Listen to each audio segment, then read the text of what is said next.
From Mohan for ₹1000।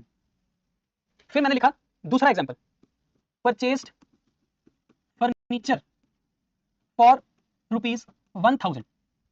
फिर मैंने लिखा purchased furniture from Mohan for ₹1000 on credit.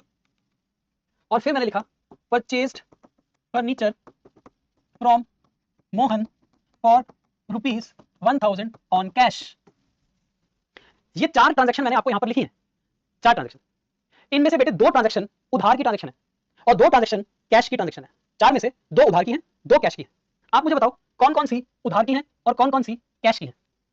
कौन सी ट्रांजैक्शन उधार की ट्रांजैक्शन है और कौन सी ट्रांजैक्शन कैश ट्रांजैक्शन है। नंबर वाइज बता दो, नंबर वाइज 1 2 3 4 में क्रेडिट की कौन सी है और कैश की कौन सी है। नंबर वाइज उधार की ट्रांजैक्शन कौन सी है और कैश की कौन सी है। सही है, सही है, सही है, सही है, सही है, सही है, सही है, सही है बेटे, सही है। बच्चा कह रहा है सर जो पहली ट्रांजैक्शन है वो उधार की ट्रांजैक्शन है, ठीक है। जो दूसरी ट्रांजैक्शन है वो कैश की ट्रांजैक्शन है। जो तीसरी ट्रांजैक्शन है वो उधार की ट्रांजैक्शन है और जो आखिरी ट्रांजैक्शन फोर्थ है वो कैश की ट्रांजैक्शन है।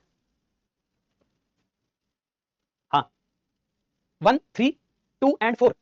अब एक बच्चा कह रहा है सर मुझे नहीं समझ आ रहा, मुझे नहीं समझ आ रहा। बेटे मैं समझाता हूं, देख यहां क्या लिखा है, हमने फर्नीचर खरीदा मोहन से लेकिन कैश पे कर दिया। तो ये तो साफ साफ पता चल रहा है ये कैश ट्रांजैक्शन है, पता ही चल रहा है कैश की ट्रांजैक्शन है। ओके सर यहां देखो, हमने फर्नीचर